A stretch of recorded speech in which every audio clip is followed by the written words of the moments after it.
insidente na ganyan. Pero po dahil po dito sa immediate removal ng administrative task para po sa mga public school teacher, wala po kaming nagawa kundi sumunod. Eh kung vacant naman po si teacher at okay naman po, hindi naman po siya 6 hours na nagturo, halimbawa 4 hours lang po siya sa araw na yon.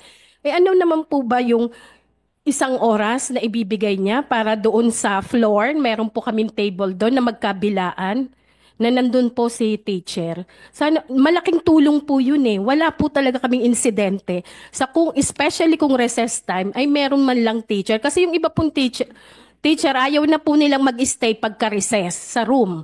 So at least kahit sa corridor, merong dalawang teacher dun sa right and left wing, siguro po hindi naman po napakahirap yon para sa part ng mga teacher at nakita po namin kung gaano ito ka-effective sa pagkontrol ng mga bata kasi po kung mayroon pong authority na nandoon habang sila ay nagre-recess, mas organized po sila, hindi po sila nag-aaway.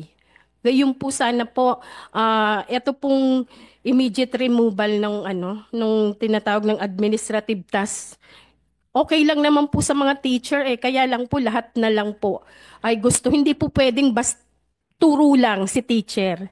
Kasi kailangan din pong maging modelo. So kailangan din pong authority, nag-guide sa mga bata. Hindi po yung mismong turo lang. Siguro yung po, sana po'y matulungan nyo rin po kami doon na hindi naman po na talagang lahat. Ibig sabihin dapat po may responsibility si teacher. Parang pong ganon. Hindi po kinakailangan kung hindi naman po 6 hours yung teaching load niya sa araw na yon. Sana po pwede naman po sana yon. Well, ako ay, to be honest, so I support that removal of administrative responsibilities of a teacher. I support that. Pero andito rin ang DepEd, so alam ko merong yung operational repercussions, no? Kasi si principal ang may responsibilidad sa pang-araw-araw na operasyon ng eskwelahan, no? Including maintaining order in the school, inside the school. So, um, again, no, I'd like to recommend to DepEd to maybe come up with a gradual removal of those administrative responsibilities, especially when it concerns peace and order, no, inside the school, or the maintenance of order in the schools.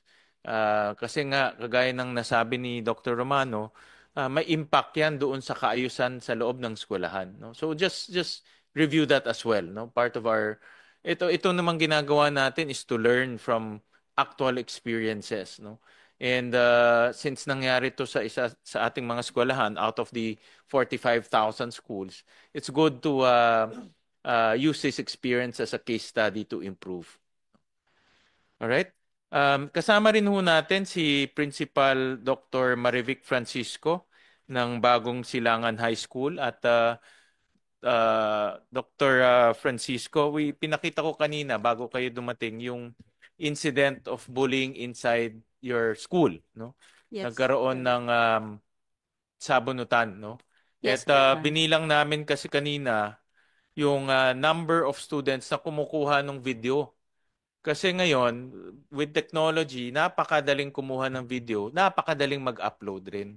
So, hindi lang yung bullying yung nangyayari doon, kung hindi yung pagkuha ng bullying child protect. at yung pag-upload ng video. At pag in-upload na natin, hindi na natin makokontrol yan. Pwedeng i-share yan, pwedeng i-download, pwedeng ilabas yan sa mga next 10 years from now na makakaapekto dun sa tao at sa pagkatao ng biktima.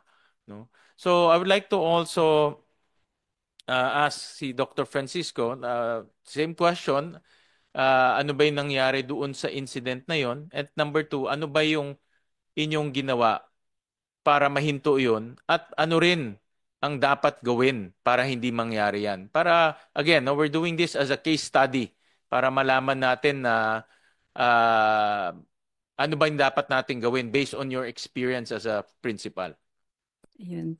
Magandang hapon po sa ating lahat. Actually po ang aming case na na-upload sa video actually ay um, nag nagkakandak pa lang kami ng investigation nung in-upload nung tita. Dinala yung, sinend sa akin yung video ng SK chair kasi doon sila lumapit. Sabi ko doon sa ano, almost maghahating gabi.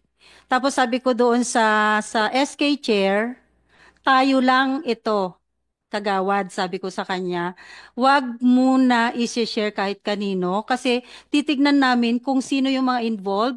Ipapakilala ko po sa mga head teachers in charge, katulad po ng mga kinagawian. Nasa head teachers na po kasi ng bawat grade level nag-assign po ako at sa advisor para makilala po kung sino yung mga involved doon sa insidente na yon. Nag-agree naman po yung SK, inihatid po nila yung bata kasama yung magulang yung kasi nagkaroon ng bakasyon eh. So yung April 1. So nagkaroon ng tinawag ko sa office ko, hindi ko po shinare sa heads yung video. Hindi ko man inano, baka kasi magkamaling mai-share kung kanino. Saglit po. Pasensya na po. So nagkaroon po kami ng ano, yung magulang po gusto niya makaharap agad yung mga bata na kasama doon sa video. Mother, hindi po pwede. Kailangan po makausap or maging present po. May schedule ang paghaharap ninyo kasama po yung mga bata. So nag-schedule po, nagbigay po, kinilala po muna yung ng aming advisor, kasama po yung mga grade level chair kasi sila po namamahala ng grade level na yon.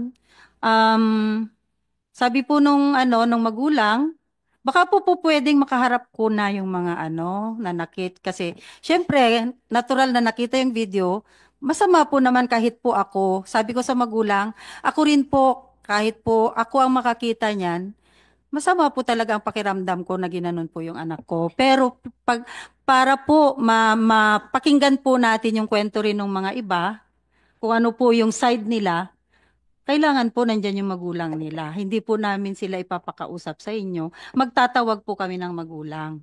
So, nagkaroon po kasi sa mga tinawag na magulang, hindi po agad sila available yung mga iba. So, na-schedule po namin ng April 4.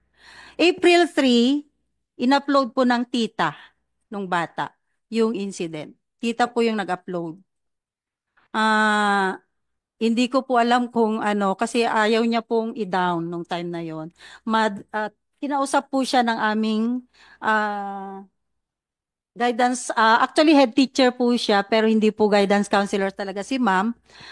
Tinawagan po siya, tita baka po pwedeng i-down yung kasi nakikita yung mga bata. Hindi po pinoproseso pa po yung ayaw daw po niya. Ayaw daw po niya ibaba. Kaya po dumami na yung yung views.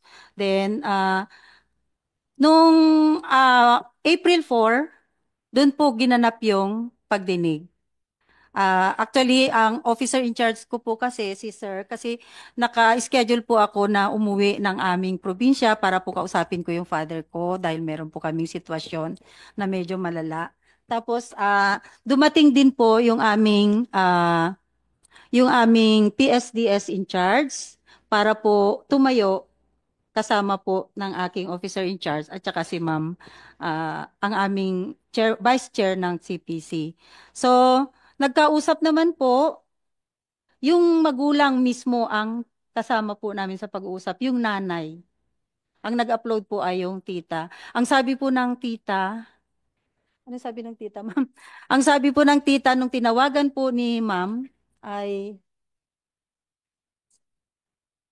wag daw siyang pagsabihan ng gagawin. Wag daw siyang pagsabihan na ibaba yung video. Kasi masakit daw yung nangyari doon sa pamangkin. Yun po yung sa grade 8 po.